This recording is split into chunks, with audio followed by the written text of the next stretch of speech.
A vida moderna é fundada na cidade, onde habita a maior parte da população. A população é composta por pessoas que se alimentam, estudam, trabalham e frequentam locais de lazer na cidade. Para que tantas pessoas possam conviver juntas, é preciso estabelecer regras. Regras são criadas para evitar um comportamento socialmente indesejado e para facilitar a vida. Regras de trânsito, ruas, sinais e faixas de pedestres permitem que as pessoas se desloquem de um ponto a outro com tranquilidade. Tudo isso é construído por meio dos tributos pagos pelos cidadãos. Tributo é o dinheiro arrecadado para financiar bens públicos.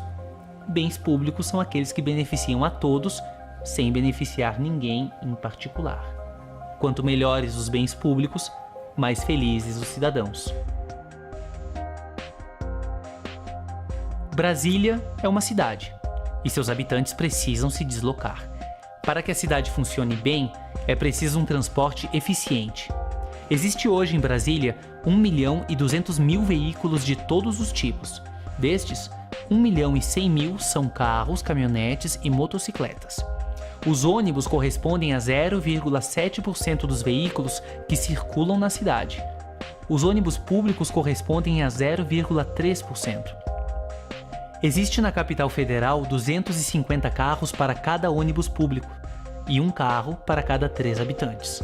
Por sua vez, existe um ônibus público para cada 680 habitantes.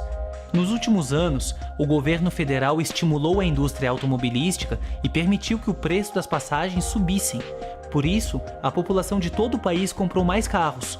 Em Brasília, foram 175 mil novos carros.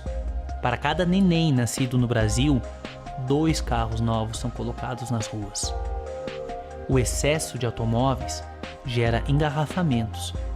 Para reduzir os engarrafamentos, constroem-se pontes, viadutos e mais estradas. Isso significa que estamos gastando mal nossos recursos. Um ônibus pode transportar até 72 pessoas. Com a taxa de ocupação atual, são necessários 60 carros para a mesma capacidade. Com mais espaço, há menos engarrafamentos e maior pontualidade e regularidade de horários. O transporte público pode ser utilizado por passageiros sob efeito de álcool, reduz o número de acidentes e evita contravenções penais. Menos carros quer dizer menos mortes, menos gastos com hospitais e seguradoras, menos imprevistos, menos riscos, menores custos ambientais e mais desenvolvimento. Em resumo, o transporte público pode tornar as pessoas mais felizes, mais ricas e mais saudáveis. Para que uma política de mobilidade funcione, é necessário mudar hábitos. E isso não se faz de forma individual, mas no âmbito social. Um plano nacional pode ser orientado por 5 eixos. Investimento no transporte coletivo de qualidade, com adequação de linhas, integração entre modais, corredores exclusivos e informações aos usuários. Infraestrutura para o transporte não motorizado, com ciclovias, ciclofaixas, compartilhamento de ruas e adaptação de calçadas. Campanhas de conscientização nas escolas, na mídia e em órgãos públicos. Medidas de controle e desestímulo ao uso do automóvel, como moderação de tráfego e taxação de estacionamentos. Revisão do plano de ocupação urbano, com habitações próximas aos locais de trabalho. O trânsito é uma questão pública, que só pode ser resolvida por meio de medidas públicas. Não se trata de motivar o uso de ônibus e bicicletas pelo bem do planeta e nem de uma questão moral. Um projeto de desenvolvimento não deve estimular a propriedade de veículos particulares em detrimento do direito à mobilidade. Assim como o racionamento de energia, é necessário criar limites para o uso de automóveis, tornando o transporte público um hábito.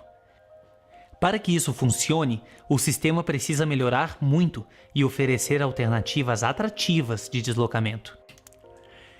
O futuro depende de nós, e o transporte é mais uma evidência de que vale a pena mudar.